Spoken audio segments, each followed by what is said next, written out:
This recording or podcast take has to do with trades. And I guess I feel like you're going to have a bit of an opinion on this. All right. But look, I don't know. You might have a different opinion on this. Okay. There was obviously in the All Star weekend that just passed, Adam Silver was talking about trades and how superstars are requesting trades of, going to a new team. And, he's not a supporter of it. And obviously the NBA is looking at what they can do.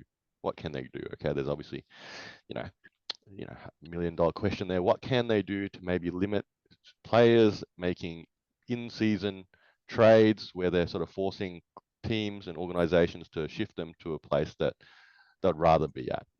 And then obviously KD and Kyrie, I think, had a bit of a response saying it's, they're obviously entitled to do so. And it's good for the NBA. And I think at the end of the day, I think they hit it on the head.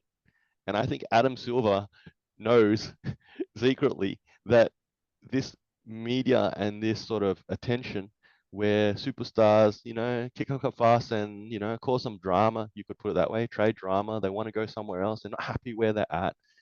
It's actually great for the NBA. What do you think? I'm not going to disagree on this one. It's like, let's pretend that the NBA actually existed where contracts were 100% honored, right, by both teams and players. So Kevin Durant just signed that 4-year extension in the offseason, and he's staying in Brooklyn for the next 4 seasons. And that's a guarantee, and we all know it. And there's no buzz that comes out of where could he go next? Where could he go? We know that obviously Brooklyn, whatever decisions they made, they've committed to Ben Simmons, they committed to Kyrie Irving. We could kind of write them off. We could say, okay, well, they're kind of stuck now. Like we know that they're not going to be competitive. And I think what would happen in a league like that is eventually you would probably get more dynasties because teams that construct themselves properly would stay on top longer because other teams aren't making moves to reshuffle. So when Katie and Kyrie obviously get shifted, it shifted the power balance in the West, right? So the West was essentially established out to be the Nuggets were clearly favorites, and everybody else maybe had a bit of a chance. And now all of a sudden that has restructured the season. We have 30 games to go or less than, and we suddenly have a much more interesting conversation on the second half. Now, purists might say it's not fair because it doesn't take into account the first 50 games, and the team that wins it might not, have been constructed from the get-go. But you look back in the history, mid-season trades actually don't typically result in game-changing situations. So Toronto had Marc Gasol, Lakers had Pau Gasol. There's a couple of these trades that are done that obviously propel someone. This is the first time that we've had really big names and multiple of them shift teams. But I think it's also a very unique situation because that Brooklyn situation has been the root cause of all of the All Stars shifting teams in the last 2 seasons, right? For trade deadline stuff. So I understand why there's some hesitation. He's got the owner's best interest or the governor's best interest of he wants them to hold on to their assets and keep their teams together for a long period of time. But ultimately, from a fan's perspective, from parity perspective, and from a media perspective, yes, the trades definitely keep a lot of buzz around the league and make it interesting. Just imagine a full 82 game season where no trades occurred and no trades were permitted.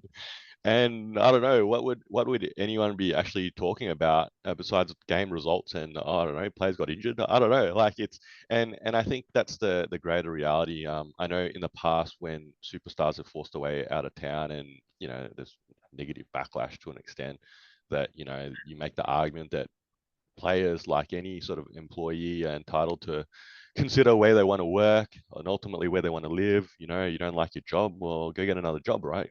Find another place to work at.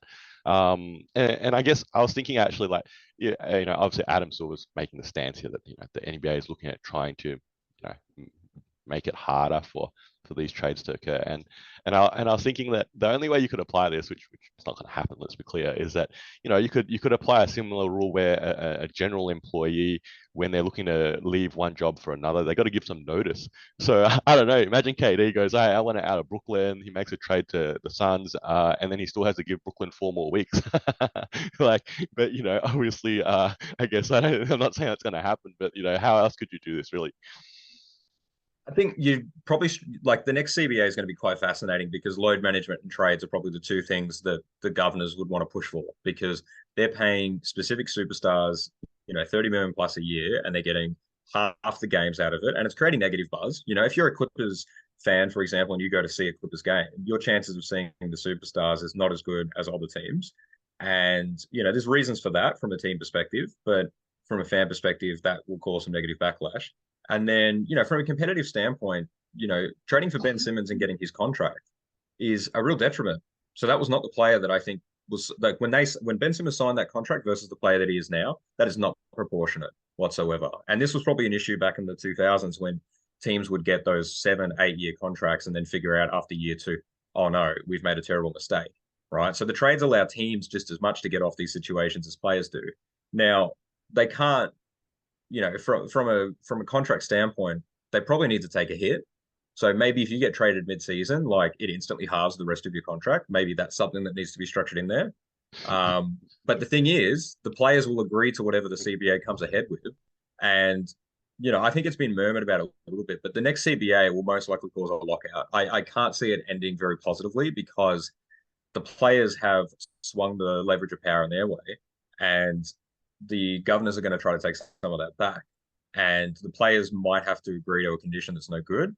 I think, this is probably a hot take within your hot take, or I think a 72 game or a 70 game season or a reduction of season games will actually be the compromise that allows the next CBA to progress. Yeah, look, I think the CBA is on our topic, and there's also a whole bunch of areas where there's still some level of indecisiveness which way to go with the game. Um, yeah, look, it's a tough one, but I guess yeah, from a trades perspective, I don't think anything's going to change. I think anything can change, and again, just like sort of many topics we touch upon, I don't think anything needs to change. Yo, this is Two Guys with Spare Time. I'm Faz, this is Nick. You're probably a basketball fan like us, so hopefully you can throw us an assist and giving our video a like and subscribing to our channel. And if you got thoughts, feelings, or even some suggestions, please put them down in the comment section below. And thank you for using your spare time to watch us in our spare time.